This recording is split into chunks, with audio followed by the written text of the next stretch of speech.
comedy, and it's a whodunit. So you've got a job tonight to do, and that's to figure out who did the murder, and it'll be a lot of fun. I just want you to know that everyone involved in this play donates their time and effort, from the guy at the back, the guy that does our lights, to our lovely and incredible band, to the sound guy here who also plays in the band. He also builds our set.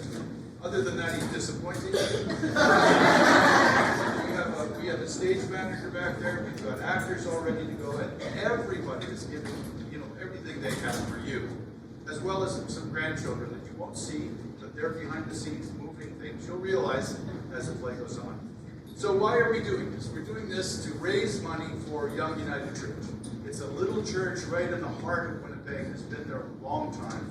It does incredible work in the inner city. I've seen it myself, and you would be very proud of what they do. Losing that church would be devastating to the inner city. So if you are so inclined, and there's no pressure whatsoever, if you're so inclined, there will be a little envelope in your program, and if you want to put a little extra money in that, it would be much, much appreciated. And there'll be a basket at the back door, so you can slip it in the basket, and we'll be very happy. So the play tonight. The play is in 3 acts. At the end of the first act, the curtain will close. Last night it closed very slowly. This was our first night, so it'll be faster tonight. And you'll be tempted to get up. Don't, because it isn't an intermission. Within a minute, the curtain will open again, and the second act will continue. There will be a 15-minute intermission at the end of the second act, where you can talk to your friends. There's water back there, and really just enjoy yourself. So, I think that's all I have to say. You've got 2 jobs, remember. 1, to figure out who the murderer is, and 2, and the most important, enjoy yourselves. So.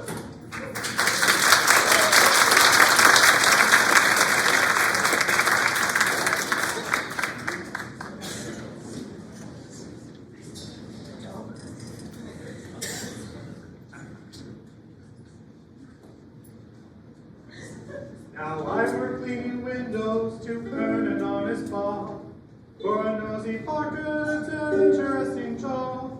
Now it's a job that just would be a window cleaner you and me. You can see what I can see when I'm cleaning windows. The honeymoon couples too, you should see them filling too. You'd be surprised at things they do when I'm cleaning windows. In my profession I work hard, but I'll never stop. I'll climb the squeaking ladder till I get right to the top. The blushing bride, she looks the fun, the bride to me is doing fine. I'd rather have this job than mine. When I'm cleaning windows, when I'm cleaning windows, when I'm cleaning windows.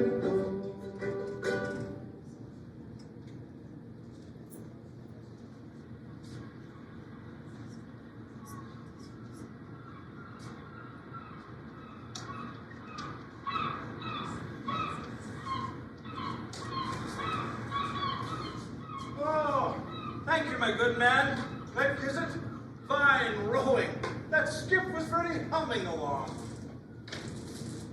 Odd fellow. He's a clique I can't beat. Oh, well. A man of few words. I like that. Chief, it's been too long. Oh. One small hair for mankind. Ah. Inspector Diffthorpe, you caught me by surprise. Ah, yes. I have missed your unique voice, the delightful talk, and your enigmatic sense of humor. I mean that with the greatest of respect. And of course, your brilliant powers of observation. And now you're pacing. I see you haven't sped things up over the past 2 years.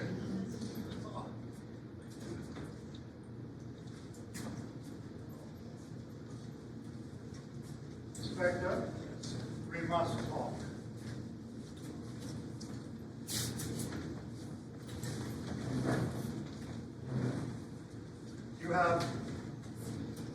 touched a nerve.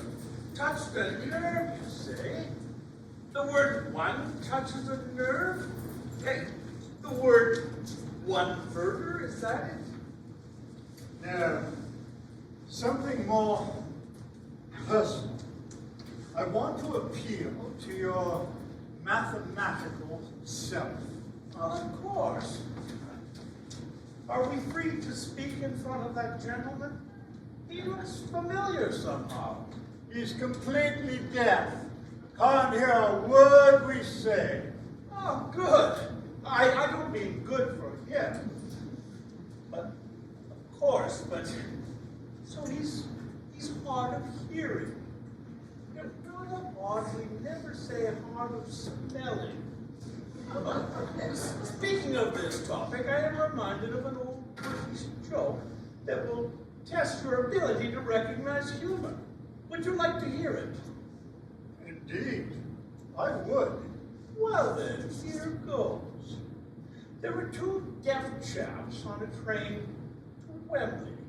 One stuck his head out the window and said, "This is Wembley." The other said, "I thought it was Thursday." To which the first one replied, "Yes, so am I." We have a great deal of work to do, I see. Sorry, sir. I'm not in the mood. Distracted, you see. Well, let's get back to your issues, personal issues, shall we? Perhaps we should face away from that man, the deaf fellow. And why would we do that? The lips, of course. Ah, yes.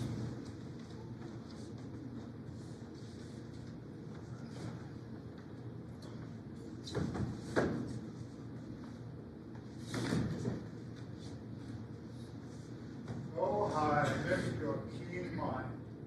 Incredible. His name? Oscar Overy. He is an artist of some kind, apparently borderline artistic to those who have seen his work. He peddles life insurance due to his overwhelming lack of art sales. He has two first names, both Oscar.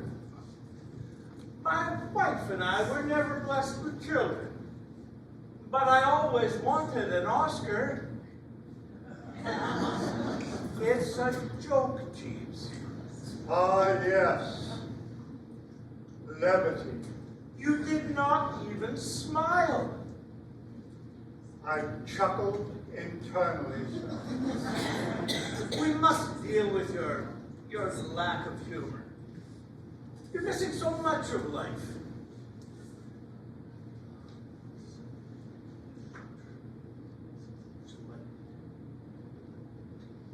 I apologize for my internal guffaw, but I've been ruminating on a specific problem. Promise not to make light of it with what you refer to as levity. Listen carefully. There is something I must confess to you. I have not told another living soul. Only you, my closest acquaintance, would understand. Of course, but what is it that can be more important than the recent murder? I dislike, no, despise the number one. Because?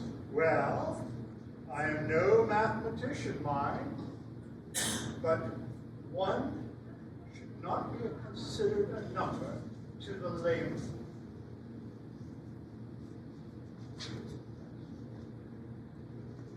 I realize that you still have a way to go in your argument. However, at this early stage, you seem rather, oh, how do I say this diplomatic? You seem rather foolish to the mathematician, of course. But go on, but perhaps a wee bit more quickly. It is true. I am a mathematician. Now, how to explain this anomaly? Well, we never walk into someone's room and say, oh, I like your 3 chairs in, say, the living room. We might say, a chair or your chair. One seems superfluous, unnecessary. It infuriates me that one is given such a high status. Oh, stop right there. On the spectrum of foolish, you are, say, easing towards cuckoo. Oh, no. You see, one is only a number in relation to other numbers, and that's it. If there are 3 chairs in the living room, I might say, of your 3 chairs, I particularly like that one. Was it because of the color or the material that you like? Oh, do hurry. You've missed my point entirely. Or is that levity? You confuse me. Oh, don't be angry. It's only a number. Aha! You see, you didn't say one number. I rest my case. Well, I'm delighted that you have relieved yourself of this burden. One Now we can- alone, by itself, is not a number. And there you have it. 2 is in fact the first number. Oh, I really don't want to bite on this one, but 2, you say? It is easily divisible, quite lovely to look at, and 2 the number trips off the tongue. It is a poet's dream. Oh, 1 is lovely too. I'm becoming somewhat irked. Remember my blood pressure, Gene. Ah, you remind me. The word "to" can be used as a preposition, an adverb, or indeed a noun. Aren't you a diphthong, a linguist by nature? Come on, man. Give it some consideration. This is ridiculous. Well, how about this? 13 is a much more dislikable number. It is a superstitious person's nightmare. It is not pure. It cannot be divided. For God's sake, let it go. Now you have an inkling of why I get so perturbed.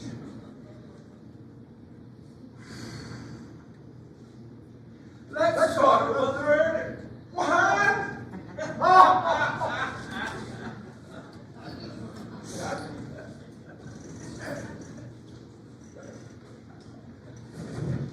What's this then? Ah, yes. Excuse me, Captain, for not introducing you more promptly. This rather worldly gentleman is Inspector Diphthong of the OPP, Special Branch. Newly retired, actually. Captain Flavio Orni, meet one of my oldest acquaintances, and the greatest detective ever to come out of the Thunder Bay District. Special branch of oops, are we? Impressive. What's a landlubber like you doing out our way? The death, I presume? His name is Diphthong. Thong. Ahoy, Diff! It's Diff Thong. I am an inspector. Inspector Thong, then, is it? I've got a thing for thongs. Rarely see a man of your position as we ply the high seas. My ship, which I call the Jolly Do, is at your disposal, sir. Not literally, of course. So you're horny. Am I correct in my pronunciation? Oh, he is definitely horny. I knew his father. He had a wandering eye, gave him a strange expression. Shocked and lascivious. An odd combination. Women avoided him, and men found him enigmatic. Yes, I miss the old bastard. But anyways, more to the point. Chiefs, have you seen my hat? Yes. It was on your head only yesterday at 11:15. A captain's hat. Yes. White. Yes. Say a little sooner than that, say 10 minutes here. No. I will help you locate it. Yes. My mind has been preoccupied with a private numeric bugger and brewing the coffee. It would be best to keep your number enigma to yourself. We don't have enough time to revisit the issue. Look sharp there, Click. Help me find my hat. It's got sentimental value, and it makes me look more dignified. Oh, that looks bad. I see a storm brewing, and it looks like a nor'easter, according to me CB radio. Oh, The ship was rocking last evening. It was frightful. Oh, Chief, do procure me a cup of coffee. I am parched. It was a trying ordeal last night, rocking this way and that. Oh, such muscles. Mama, where were you last night? take a seat, ladies, and I don't mean that literally. I mean simply sit. Chiefs, get the coffee and stop dancing and just sit. I'm sure the inspector has some questions he wants to ask us about the murder. Thank you. Let's make it quick, Inspector. Storm. I am Lady Claire. This is my daughter Anne. Yes. Anonymous. And she is, as the Americans say, pain in the ass. Please, Mama. Inspector, I am not simply a half-relative of Lady Claire. I am a poet in my own right.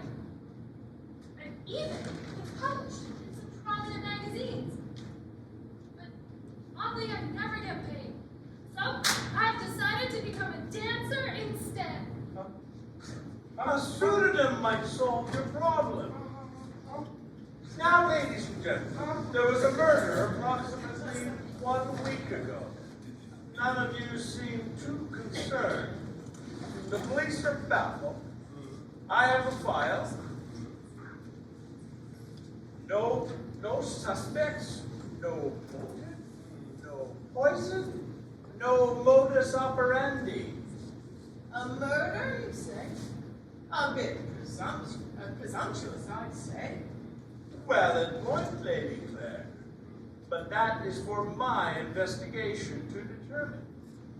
Judge Fitzy, the deceased, died mysteriously in his bed. Beside him was a eye drop bottle, empty, and a Diet Pepsi, also empty. Does that ring true? Mr. Findlay liked my dancing. That's all I can tell you. Perhaps wait until I finish asking my question before speaking. Your dancing prowess is irrelevant. You call my dancing irrelevant? Well, look at this. I told you, a pain in the ass.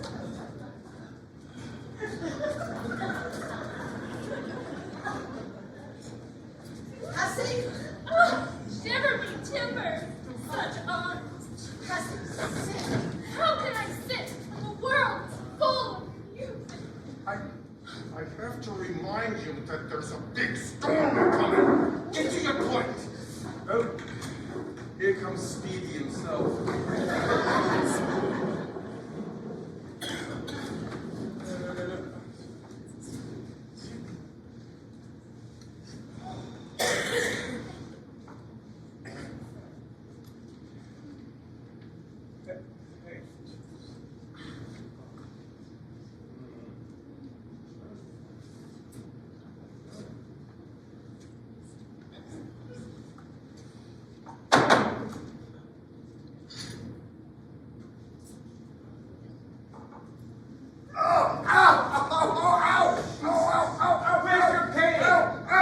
barely speaks.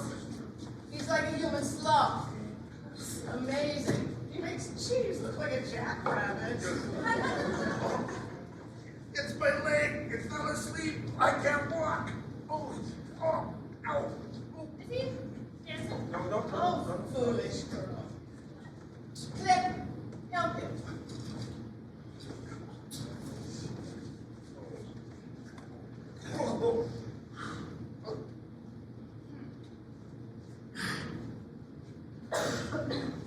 Could you hear us a few minutes ago, Oscar?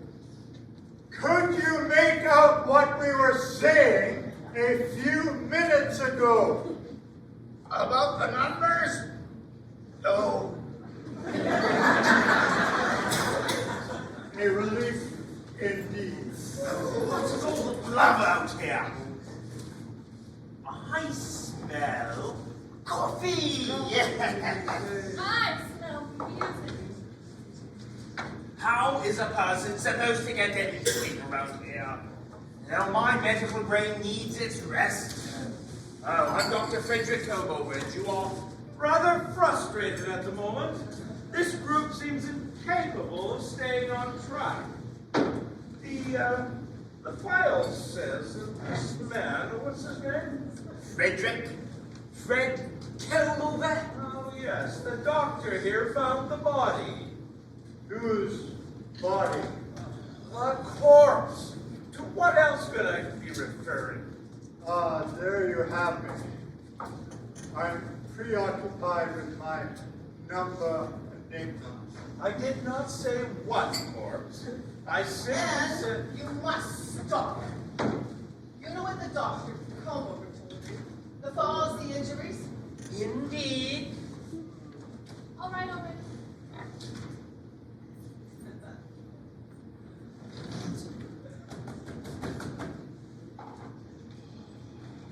Thank you, Captain. I remind you that there's a storm a-brewing. And it's a big You have been naughty. According to the file, Judge Findlay died suddenly during the evening of June the 26th, directly after a meal of veal parmesan. He did not overeat, and he did not partake in the wine offered him. He simply... The doctor and I took him to bed and brought him his usual nighttime tradition, a Pepsi and his eye drops. He had dry eyes, you see, frightfully painful it seems. Not now, obviously. We have the same thing every night. That's just water under the bridge, and I do mean that literally, of course.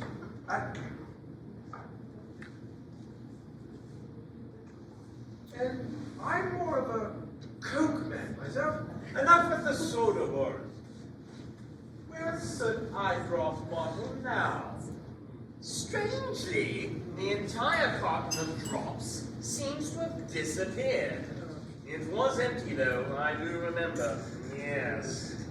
The, captain and I discovered the judge unconscious, unbreathing the next morning. It's deader than a doornail. And I do mean Oh, that for for God's sake, it's literally, not literally. Was he lying on his back or his side? Back. Side. Aha, discrepancy. Back. But you have to understand, I've had damage to my optical bud. It's just after the trial. No, you need occipital. It is the cup-shaped mode at the back of your skull. Yes. The occiput. As to Finley, his mouth was wide open, as if he were about to say something. Like what? A ridiculous question? How should I know? You know that painting of the screen by Edvard Munch? Yeah, reminded me a lot of that. Horrible, horrible. It was sort of a, oh, I thought you were confused. Understandable. Death caught him by surprise. Yes. Death isn't everyone's cup of tea. No. You know, I suspected poison at first. Troubling. Very troubling. However, the autopsy found no poison whatsoever in his system. As you well know, Mr. Tom. Yes, I've determined the cause of death is entirely natural. It's all in the report. Yes, I see that. It was hard to see him that way as I looked out the window on a beautiful day and I saw the sun dancing upon the waters like diamonds. Captain Orney, you share my penchant for poetry. I do. You think in metaphor.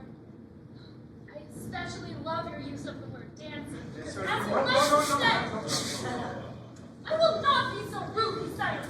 My body is my instrument, and what? How dare you be so crass? The captain has much more important things to think about and consider than your physical form gyrating like it does. Actually, Shut up! Do any of you imbeciles ever stay on track? There are more important things than dancing. Yes, there are. if you are all finished, I will move forward. First, the issue of the poison is not closed. I have radioed the mainland and asked for a closer inspection of the cadaver. I like the word cadaver. What's a cadaver? Now, Doctor, was there anything, did you see anything untoward in his room or on his body? Any sign of violence? Nothing.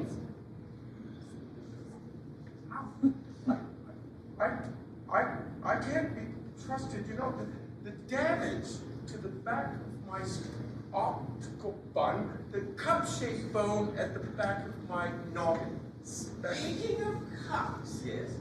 this coffee is delicious. It really is, Chief. Cheers for that. These people have the attention span of woolly marmots. Squirrels would be more accurate. So, no other evidence at the scene of the alleged crime? Oh, wait. There was a half-eaten bun I found on the floor next to the judge. Cheese. Oh, yes, I gave it to cheese. Bun my options. Oh, yeah, the bun. Where were you all on the night of the murder or suspicious death? I have an alibi. No, you don't. I do. Do either of you have evidence to support your excuses or alibis? I certainly do. He's in this very room, thinking about the bun, I suspect. So is my excuse. You mean I Click? mean alibi. And Click, where is Click? No, not Click. I despise tall people. And besides, he's too young. Oh, Click, you must be mad. I remind you that there's a storm coming. I love it when you sound so naughty. You are essentially perfect. It is though you were created by AI. AI, but without the intelligence. On your path. I believe it to be a squall. I love it when you sound so. Shall I dance? Or wait for the squawk to pass? As I said, woolly varmints. I was asleep in my room. I share a cabin with Oscar over there. Can you corroborate the doctor's alibi? Yes, He seemed to hear me. I would love some pie. Do I have your assurance that you spent the night with the doctor? Yes, I sell life insurance. Oh, very hush hush, of course. I have a perfect turn policy for you. And Lady Claire over there. Yes. I sold her many policies. He got 1.2 million off of her first husband. The vessel is beginning to rock quite noticeably, yes.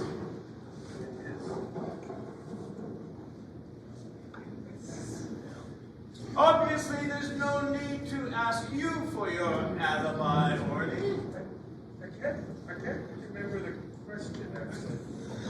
Perhaps we should all reconvene after the storm. Yes. Well, after my cursory examination of the bite marks on the bun,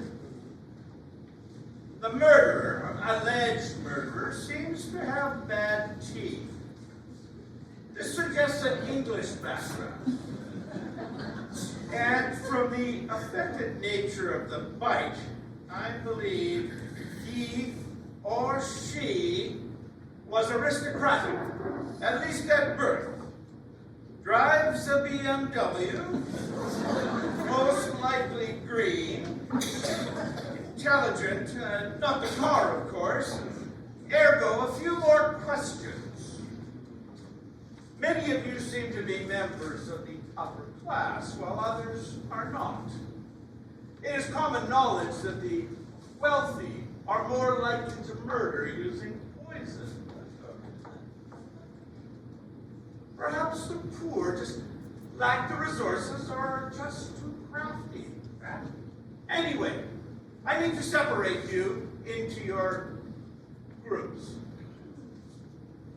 your classes. So what I want you to do is to take your coffee and stand in a straight line. All right. Come on, darlings. Darling one, darling two.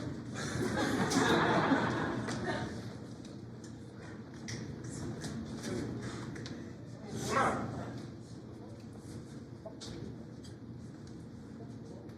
Good. Now, take a sip of your coffee. Stop. Raise your cups.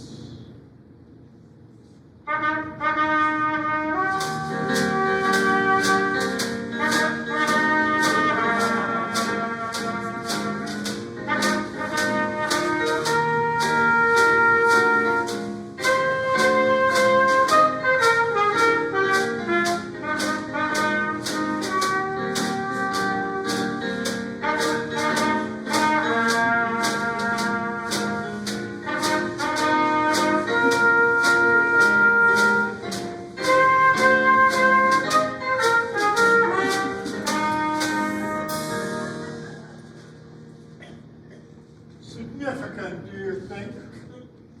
You're trying to finger the culprits there? Clever, good one. Now you're pointing in the right direction. Well, enough frivolity. Now, back to work. Who do you work for, Jeeves? I want you to drink. I do not indulge, sir. Do it, man. Yes, sir.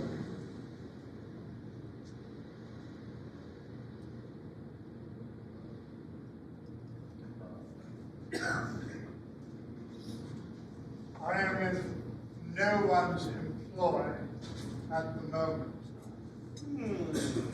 Curious.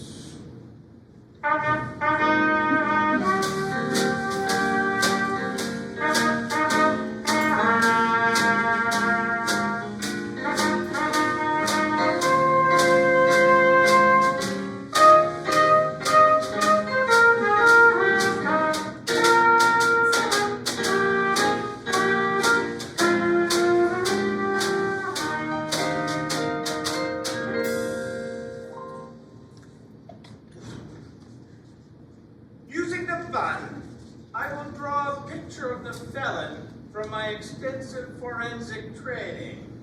All this from a bun. Can you also create a psychological profile of the perpetrator? Of course not. Don't be an imbecile. In the meantime, one final query. What connection do you all have to the deceased? Motive, Jeeves? Incidentally, where is Click? I needed a man up top. He's minding the tiller. Excellent question. Let me gather the facts before you answer. There you go, Chief. Yeah?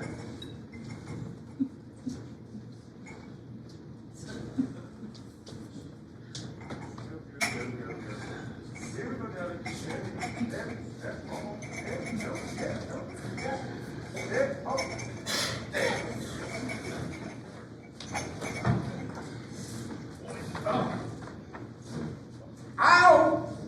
What now? Something. Ow! Bit me. There it is. Nope. As I said, woolly marmots and dumb ones about.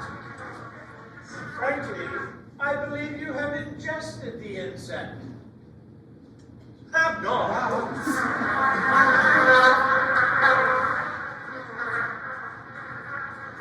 Gotcha!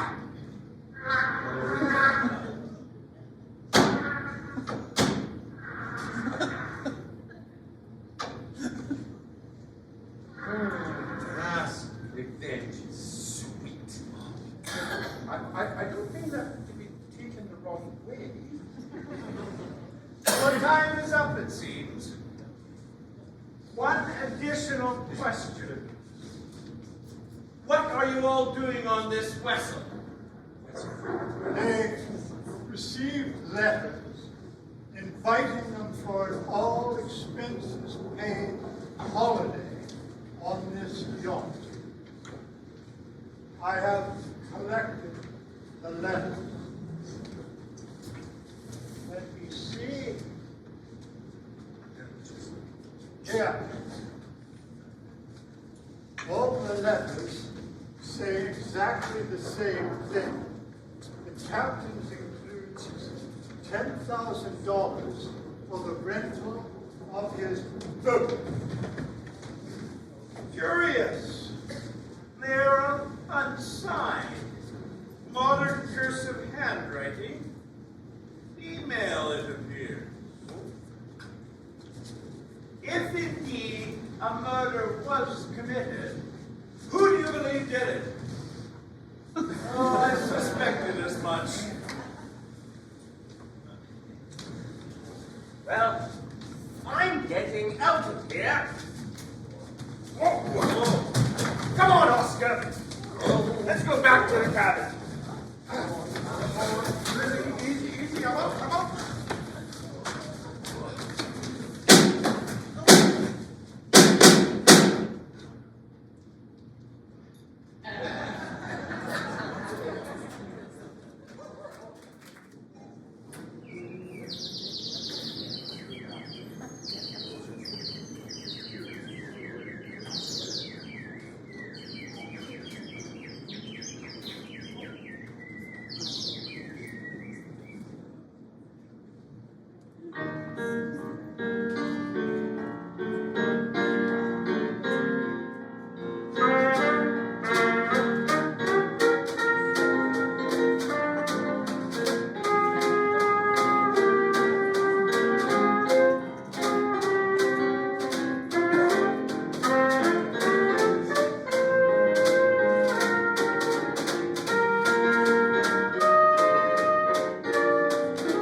Oh, shut up!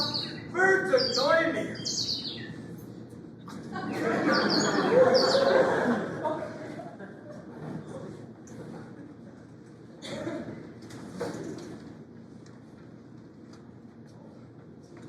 Here's a drawing I've created of the murderer. What say you, Chief? I don't recognize the face. It's fiddling. Does this mean he killed himself, sir? Nonsense. I was joking. My jest doesn't seem well received. So read your audience, Chiefs. Humor is misplaced. Dental impressions tend to not be funny. Bad impressions. Not remotely humorous, an overreach. The bun does not... What? Optical bun? Never mind. The little lady, the Jolly Two, veered 3 miles off course last night during the storm. Not good. It seems that we dragged the anchor and we've lost all communications with the mainland. I did receive a missive before we lost the communications, and it's something you'll all want to hear. Yes, it seems that Diddley died of poison. Tetrahydrozoline. It's almost undetectable, according to the forensic doctor. Yes, it was found in minute quantities in his eye drops. Yes, it's tasteless and deadly. With a poisoned Diddley knew what he or she was doing. Good luck. Strange that he would get all that down correctly. Click! Now stay with me.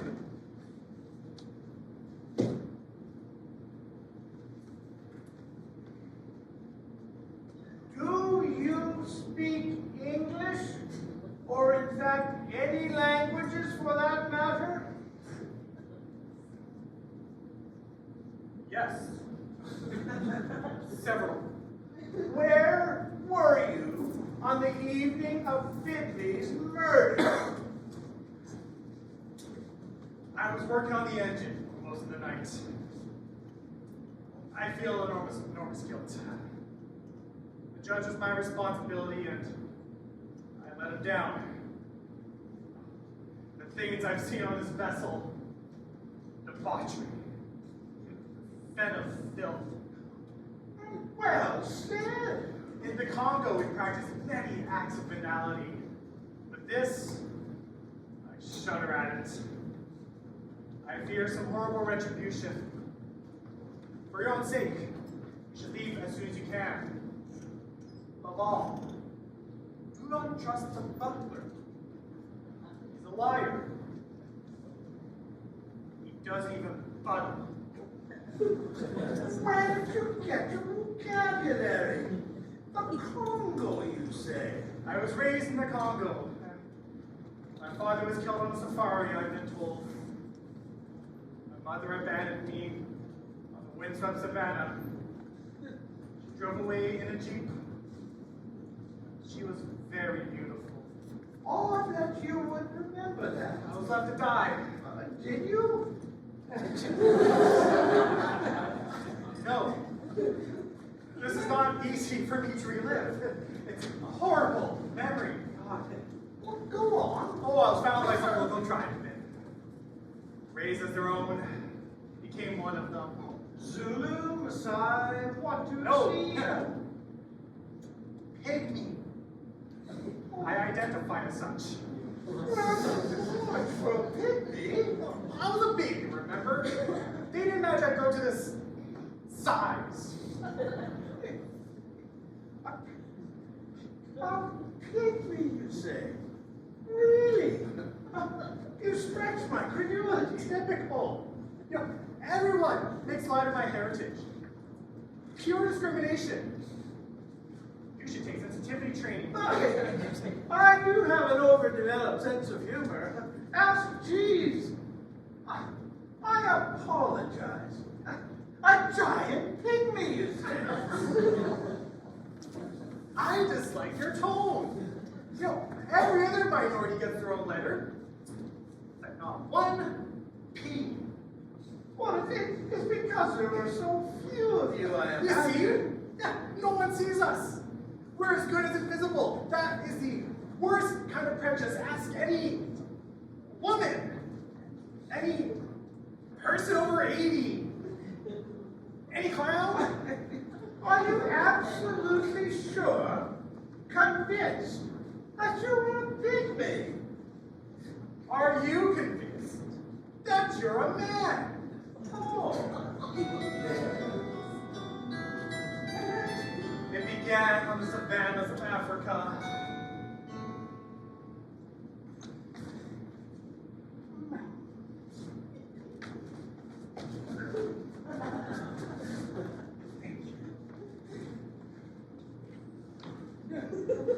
It began on the savannas of Africa.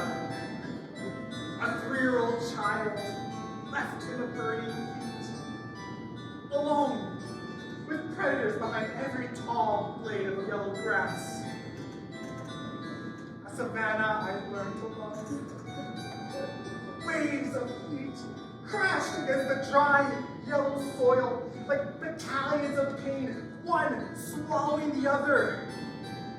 A nightmare. What was I to do? Reject the little hand offered to me? The small hand of my father's slayers? No child could do so.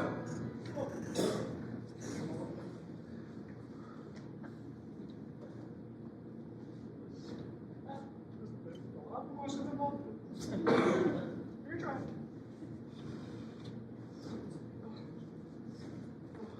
You're doing such a great job. Oh, guilt. Stabbing guilt. The guilt of my ancestors. My onesie.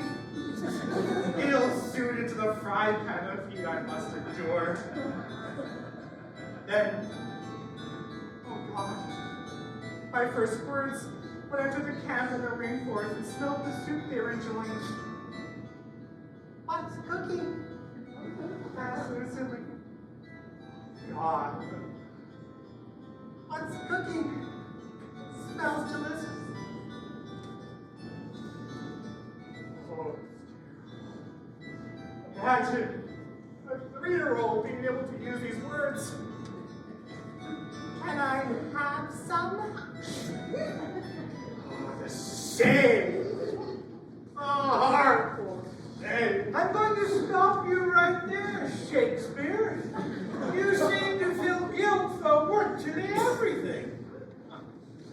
Oh, a wonderful scene, no doubt, but one that is unrelated to the murder I am charged to solve. So you're a pygmy. Move on. I myself have skeletons in my closet, and I tuck each one away and step forward, ever forward, as long as you do. Just like all the rest. Well, possibly all the rest will find your story boring. Have you ever thought of that? I have heard, I've been told, that the pygmy language has no personal pronouns in it, correct? What pronoun should I use to refer to you? He, him, they, them,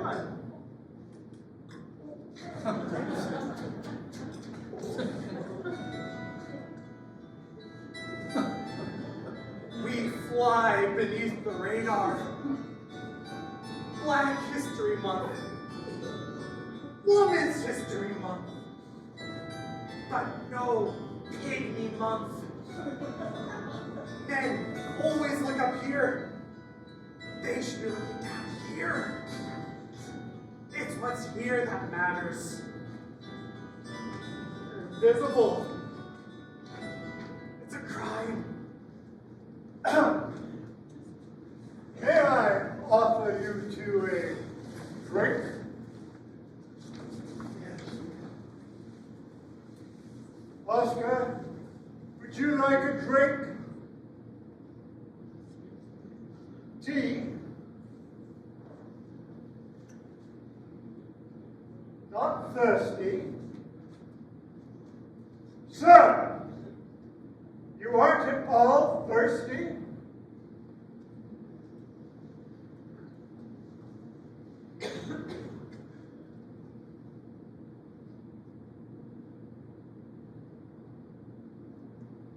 I don't want to create any undue stress for you at this We have a problem here. I don't think the man's thirst is an issue, Jeeves.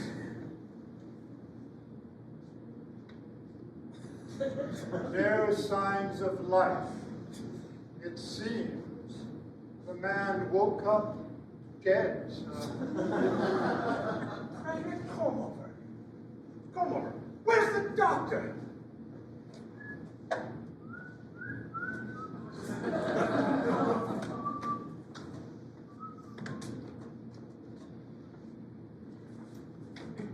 Oh, what have we here? Oh, let me see. Ah, yes, let me see.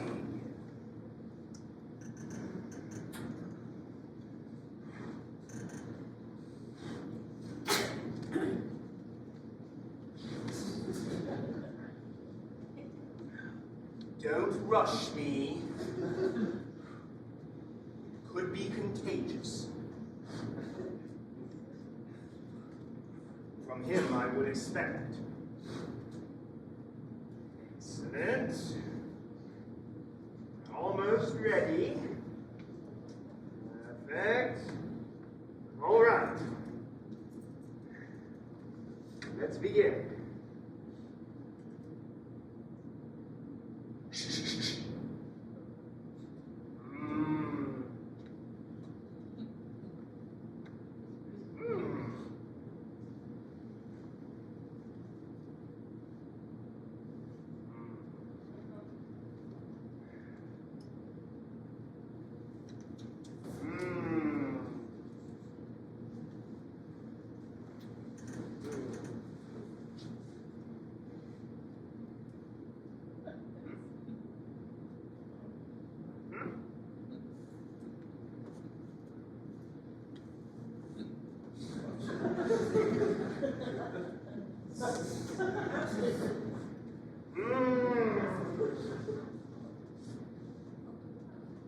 Oh, yes.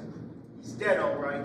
There's a hole in his neck from a needle of some sort. Oh, quite dead. Oh, well, help us put him off into the engine room, where it is cold and isolated. We'll have to get back to town as soon as possible. Inspector, looks like you have another murder to solve. Take some pictures. How callous can you be? The man is dead. I get what you mean.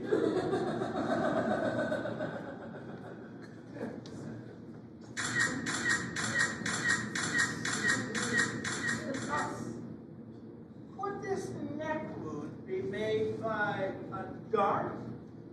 I suppose it could, yes. Drag him away. Right.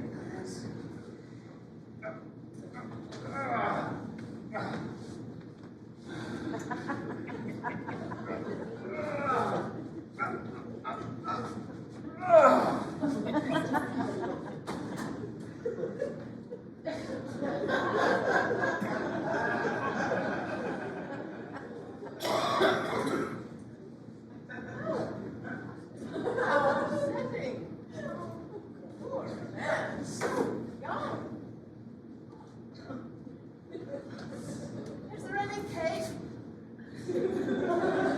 Would he be asking too much? Jeeves is rather busy at the moment.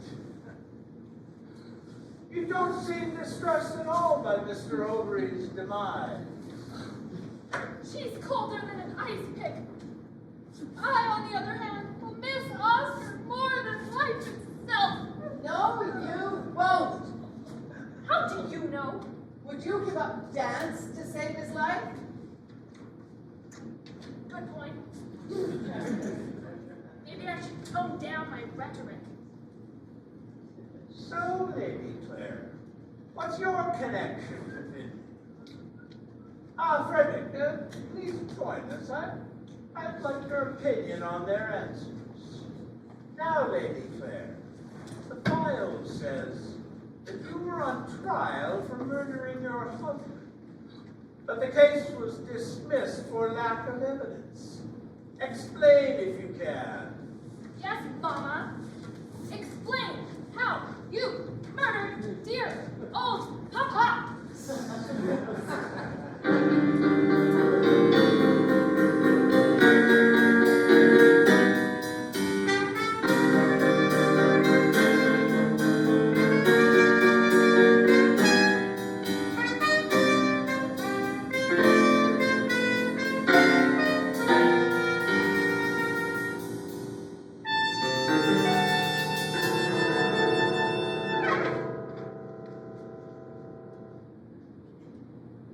It all started when my second husband, Leonard, began to lose his hearing. I tried to be understanding, but it became unbearable. His favorite word became what? And he'd use it accusatorially. Stop mumbling, he'd say, as if it was my fault. Get a hearing aid, I called to him. That became more obnoxious. What? What? I stopped answering him after a while. And more mouthing words just to vex him. He just became dumber and dumber. I'm not getting a bloody ear trumpet, he'd say. Well, it shows you how stubborn he was. Finally, I decided to have a serious heart-to-heart conversation with him. An ultimatum, so to speak. Leonard, I said, our marriage is done, kaput, if you don't get a bloody hearing aid. I mean, I waited on the line. He stared at me, deep in thought. Pardon, he said. Well, I could have handled the what, but pardon. I snapped. I jumped into my car and I accidentally hit him. Perhaps. But I did the autopsy on Leonard's body, and it appeared that he was run over in both directions. Well, I backed up to see if I hit him. Yes, there was more of a rocking motion, yes. There was? Oh, my goodness. Oh, no, I was trying to shift it into gear. And it was rather bumpy, as you can imagine. Well, the witness said that you kept repeating one word over and over. What? As if insane. What would he know? He has a major brain injury. Wait 1 minute. A witness? This sounds like a trial. You mean both you and the doctor were involved in the same case? Or who was the judge in that trial? Oh, wait 1 more minute. Fiddly, of course. Then how did all 3 of you get on the same yacht? More than a coincidence, I fear. Were you on trial for manslaughter, Lady Claire? Of course you were. It was an accident. I loved him, in my own way. He drove me mad. Well, in some respects, it was self-defense. What respect? Well, Did he jump at your car, Lady Claire? Doubtful. Yes, indeed. As I asked earlier, how did you end up on the same ship or boat? I mean, why aren't you in jail? It seems like an open and shut case. One would think, but that isn't how it turned out now, is it? You see, the prime witness was struck on the back of his head during the trial. Was that an accident too, Lady Clare? The rolling pin was from your kitchen, was it not? I haven't cooked a day in my life. It fell on him. What are you doing, Greg? An accident? I think not. So, the case was temporarily dismissed. Italy was trying to determine whether to reopen the trial. Oh yes, even without the key witness, the evidence, it was overwhelming. Italy died before making a decision. Freddie, you signed the autopsy. Accidental, you said. Don't! Oh, Fred. I want to choreograph a dance about tonight's drama.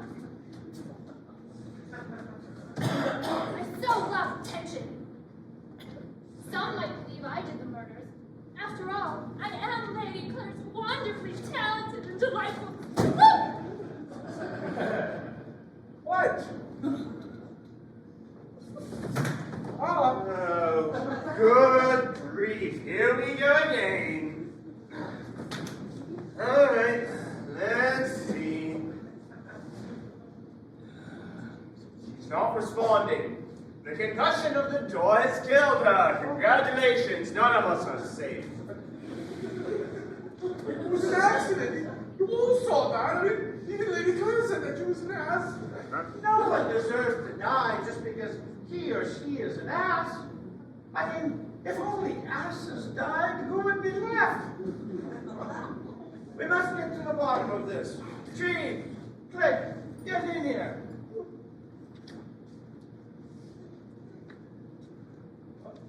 Take away the body. Which body? The one on the floor.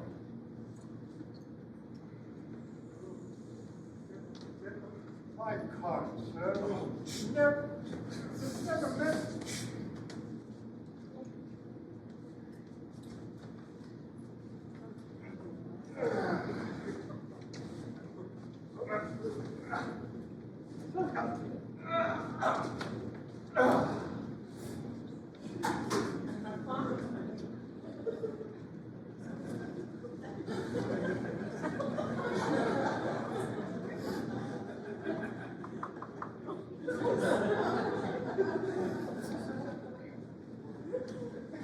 During the storm, we all heard 5 shots.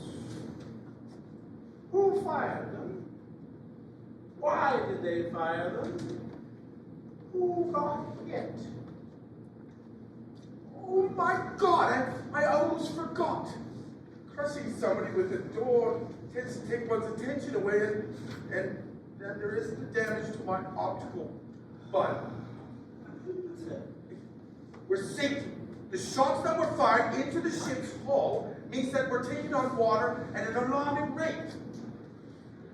Yes, we're sinking faster than the Titanic. I need that vinegar. Look at the portal. We're going down. Chiefs, get all the buckets that you can find. Click.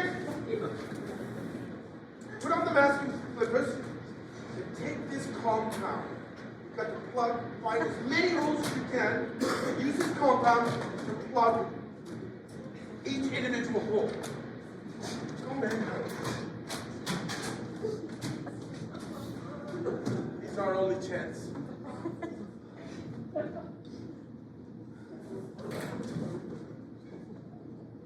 Well, sure is a brave young man. More trustworthy than you, that's for sure. The finest pygmy I've ever known. Yes, he's our only chance.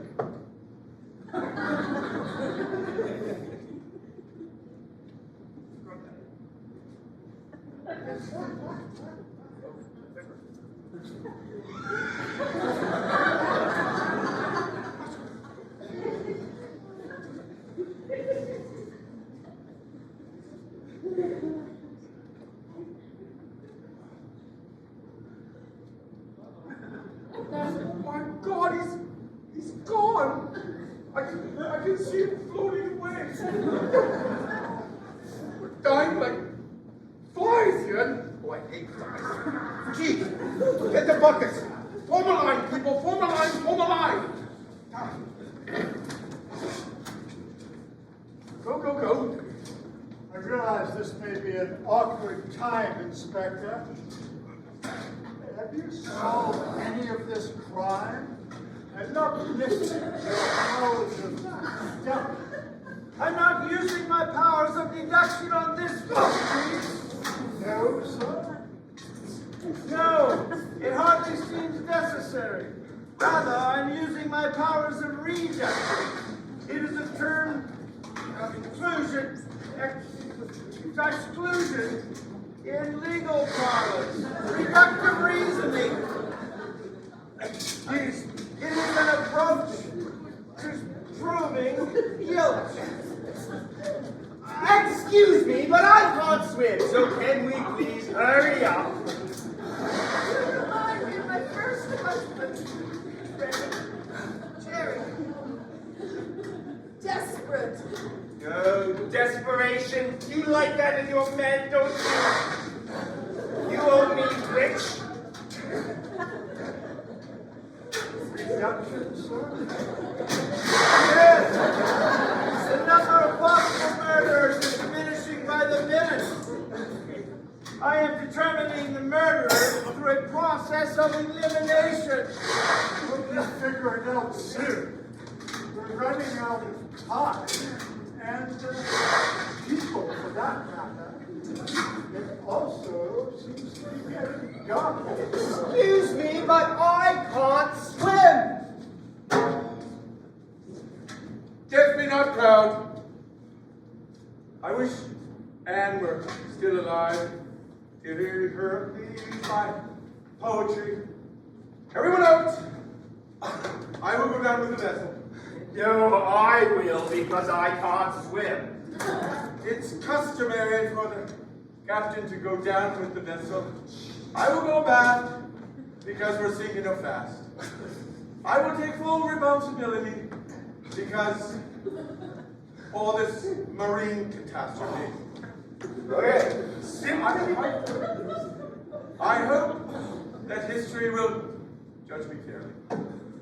Simply putting the letter A at the start of a word does not make it nautical. I will go now to my room and pen my final entry.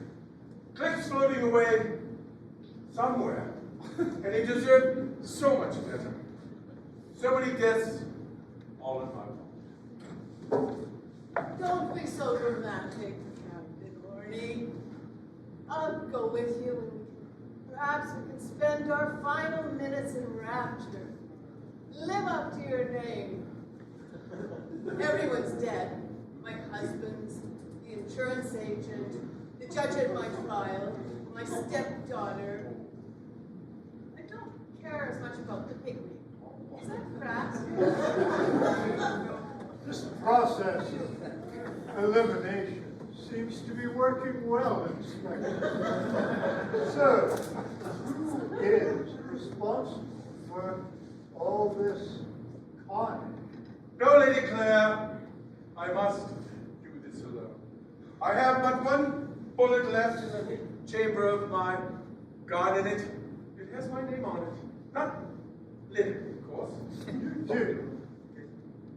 That was your gun?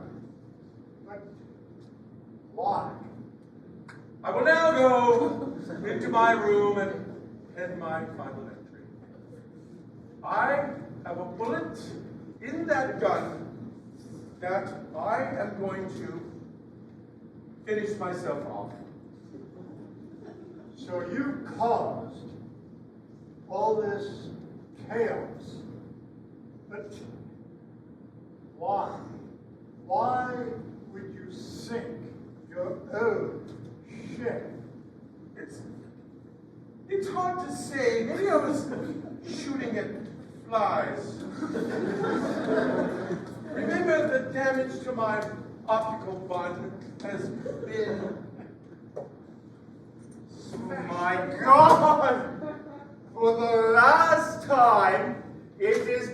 pronounced occipital, you utter moron! First of all and foremost, I'm not a Mormon, and I never have been. Second of all, I forget. Maybe it wasn't me after all. Man, I'm shooting myself anyways. The tension is, it's just, it's too much. Writing. How do you spell courageous? Oh. Pointing. Right, miss.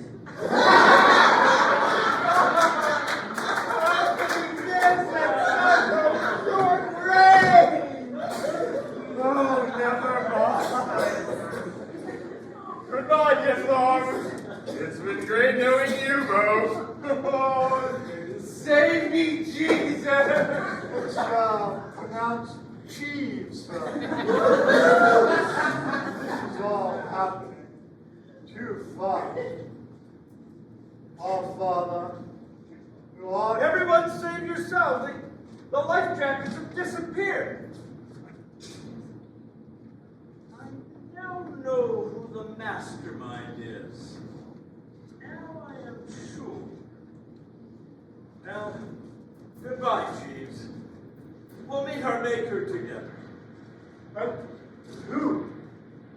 Sir! Sir!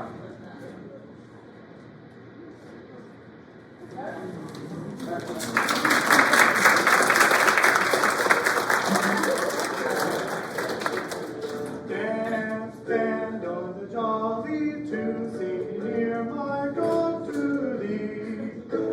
The bowl is in the starboard now. Won't you swim with me?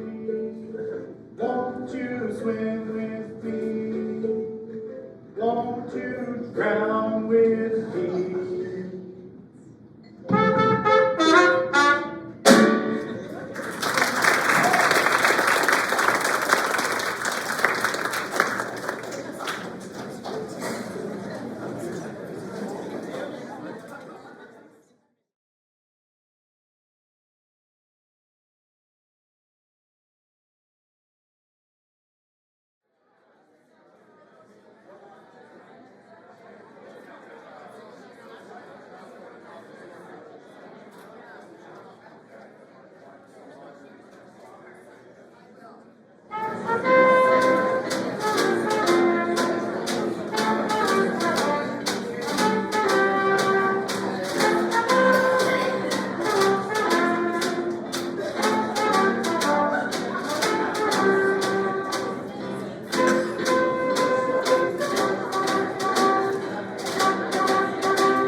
Water everywhere, but near and drop to drink.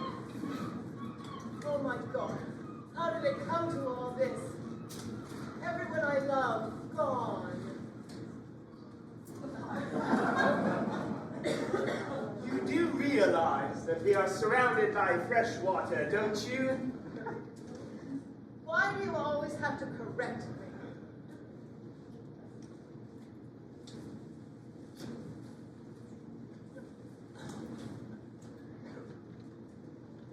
Are you upset I'm the only one left? Oh, everyone. I thought everyone drowned down there. Come on, stop playing games. Right? This is a dream come true for you. You no longer have to worry about a retrial. Yes, you are, well, at least for now, free. I did your dirty work. No jail time for you, my dear. Now, I would like the rest of my payment. I already wired the money to your account before the trip, but not all of it. Oh yes, you killed Judge Finley with the poisoned eye drops, and Oscar with the lethal injection, but not the others. Anne's death was an accident, and I didn't need you to kill her anyway. They were all accidents. The inspector, the captain, Cheese, all drowned. Same as Click, I presume. I will not pay you for murdering them. That was just dumb luck. Dumb luck! I wedged the door shut on that captain after that bozo missed shooting himself. And I arranged for us to escape in this dinghy. Yeah, you owe me. I haven't enough money for my first husband's insurance. I'll pay you the rest when Leonard's insurance payment comes through. We will split it as planned. Excellent. I admired you, you know. I really did. Sure you did. No, honestly. No, I was fascinated by you right from the first moment I saw those tire tracks going both ways on your husband's body. Such brilliance is well, it's a turn-on to a scientific mind like mine. I'm fascinated by the macabre, the unique. You titillated me. Anne would have loved that word. But I feel nothing for you. You forced me to hand over the rest of that money. It cost me a bundle to fix those autopsies. Frankly, you disgust me. I disgust you? Well, I knew that you were a liar right from the moment we left port. At first it spun my stethoscope, I must admit, but not for long, because you, my dear, are a liability. Oh, and that is why I have poisoned you. Oh, yes, that bottle right there contained arsenic. You have only minutes to live. And you made Anne and me the beneficiaries of your will. Foolish girl, ta-ta, my little beauty. You missed out on the greatest opportunity of your life. And now you must pay for you. Oh, you are my final loose end. Why? You didn't have to kill me. Once the last of my insurance money comes through, I will have another $1 million. No. Once the police catch up to you, and eventually they will, I will be your fall guy. I know how your mind works. You said, it is all you are. Good day and goodbye. It is a shame. Don't count me out so quickly, comb-over. Each thrust will secure your death. What are you doing? I can't swim! How is it irresponsible? No, really, you can't swim? No! You betrayer! Who helped you? Who hid your life jackets? Oh, I'm glad I poisoned you! And I don't just mean that literally! You men are all the same, betrayers!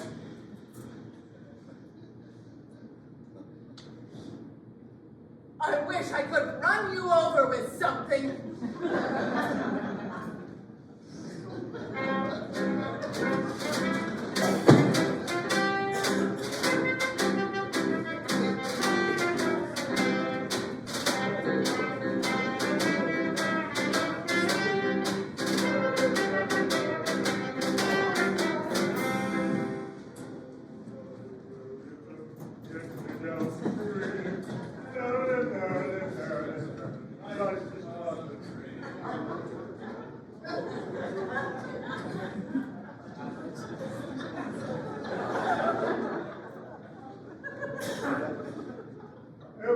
promise, sir. Nothing more. I can make out near survivors. Stop rowing. Not that you're propelling this vessel at any great speed. Take a well-deserved rest.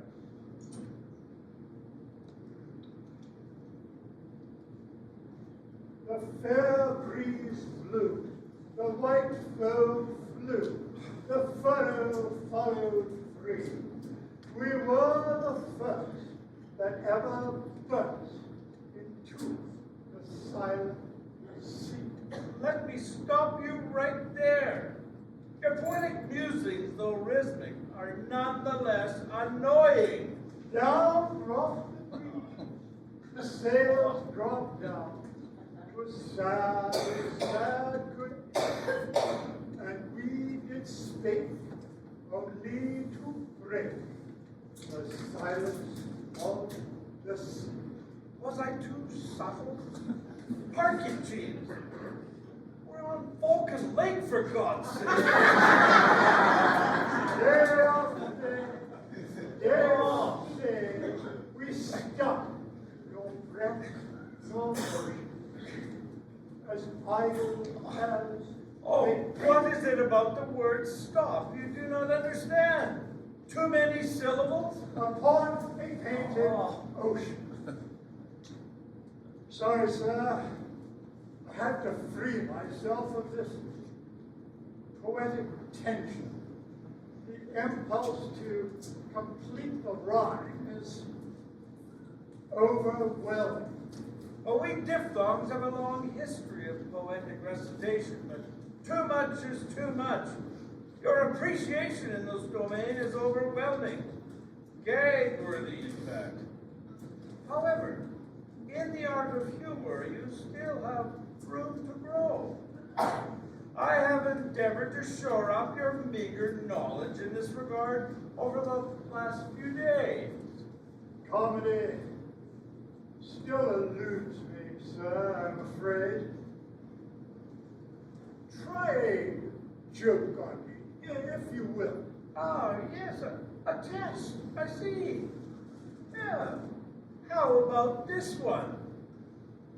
My uncle died peacefully in his sleep, which is more than I can say for his passengers. Ha! Very humorous indeed. A good one, sir. Maybe not so much for the passengers, though. My pupil exceeds his teacher. Oh, wonderful. May I confess something to you, Jeeves? Of course. You have a very thoughtful face. Some might even call it an intelligent face. I've been thinking of you for stand-up comedy. I don't recommend it. Fine, sir. No, you're too good looking. It spoils comedy. In fact, my wife Daphne and I have wondered why a man of your stellar appearance has not found a life partner. A good woman is hard to find these days. Oh, that it is. They, women, are only interested in one thing. Preoccupied with it, in fact. And that would be To get into your pants. It's all they can think about.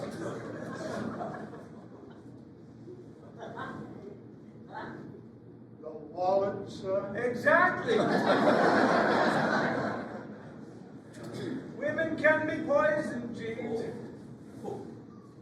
They've made shopping into an art form. Good to know. Women are surprisingly clever. And how should I put this? Wily. What's your step, Jeeves? Thank you, sir. Message received. As a mentor, you are unsurpassed. However, we have more important business at hand. To wit, you committed these crimes, have you actually worked it out as you claim? It was you, Jeeves, and you know it. I do, sir. You delivered the letters to all the passengers. You were the only one who did not receive a missive. I checked all the letters. I delivered. Yes, but you did not kill. Of that I am certain. They were anonymous. I merely followed the written instructions. You are not capable of cold-blooded murder. You, my friend, are innocent. I am pleased to hear that, sir.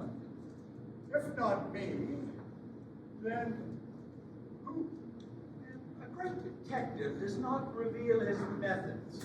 As you know, I like to stay mum on these matters, but I will share the bare bones of my logic. All right, let's examine each murder in chronological order. First, Finley died. The doctor committed that crime. You see, Finley was killed over time by slipping poison eye drops into his nightly Pepsi. The poison is tasteless and nearly impossible to detect in an autopsy. Who but a forensic doctor would know this? Yes, it was Dr. Como. Next, Oscar Over. Again, the doctor tried to make it seem as though Click, the pygmy, had done the deed with a blowgun. But the wound on his neck was too small in diameter to have been a dart. It was, in fact, created by a syringe. Again, the tool of a doctor. Perhaps Overy should not have put all his eggs in one basket. Oh, Not funny, sir?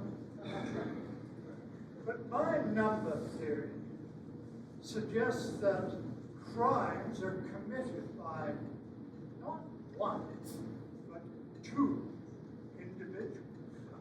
let me digress. Your instincts prove apt, my friend. You see, the very first murder was, more correctly, Lady Clare's husband. Or should I say, husbands plural.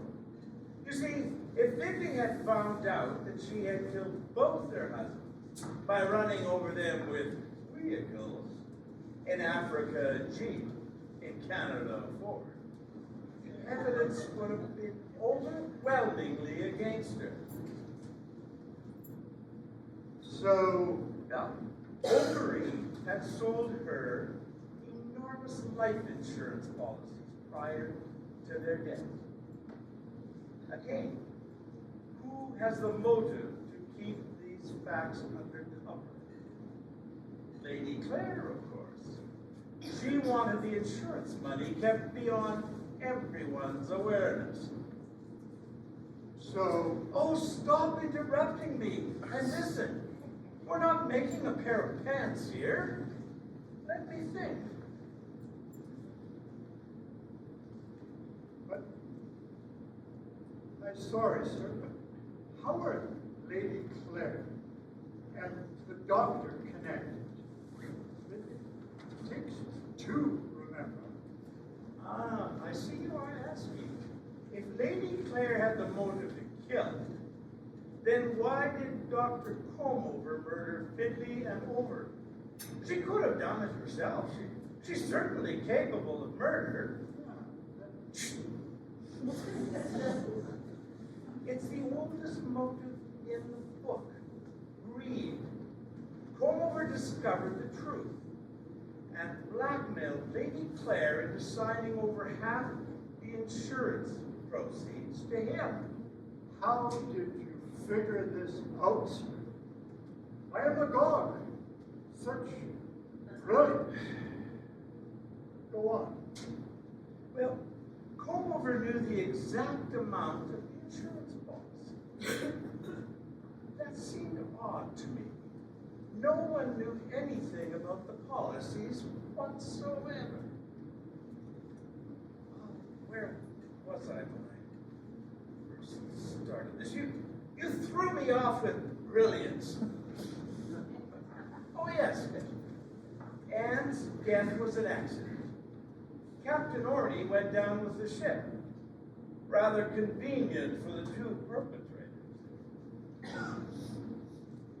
But sir, something seems amiss. Our Lady Clare and the doctor, the masterminds of this debacle, they don't seem capable. They had no reason to invite Anne and click on the voyage. Who organized the cruise in the first place then? Who gave me the letters to post? Ha! You forget I am a diphthong. No stone left unturned, no wave unrowed.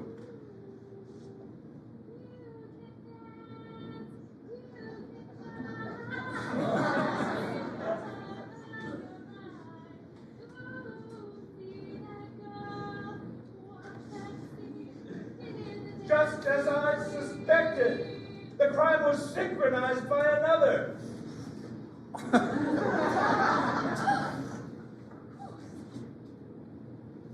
I'm not dead. I never was. The doctor's an idiot. Wait. Revenge is mine. That witch killed my father, and the others were complicit. They got what they deserved. Yes, you called? Oh, you've come across our island. I'm so glad to see you both alive, but we didn't intend for you to die, of course. Oh, you've already met my sister. Sister? We discovered each other by accident and both realized Lady Clare duped us. She killed our fathers.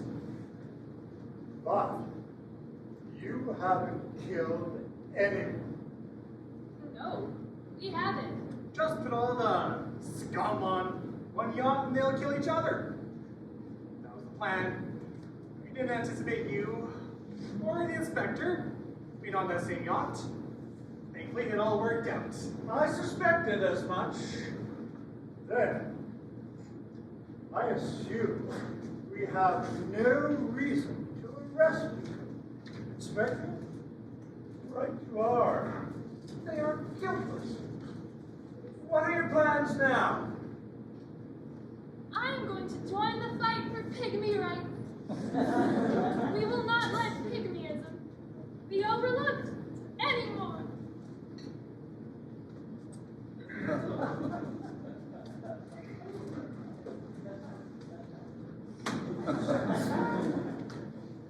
So, Jeeves, have you gotten over your number obsession? It has proven helpful. It is difficult, sir. Would you like a little humor? Perhaps a joke to lighten your load? That would be delightful. Well, here goes. There are two reasons not to drink out of a toilet bowl. And they are, sir? Number one and number Ha! Caught me there, sir. A real zinger. two. Levity, my friend. Levity.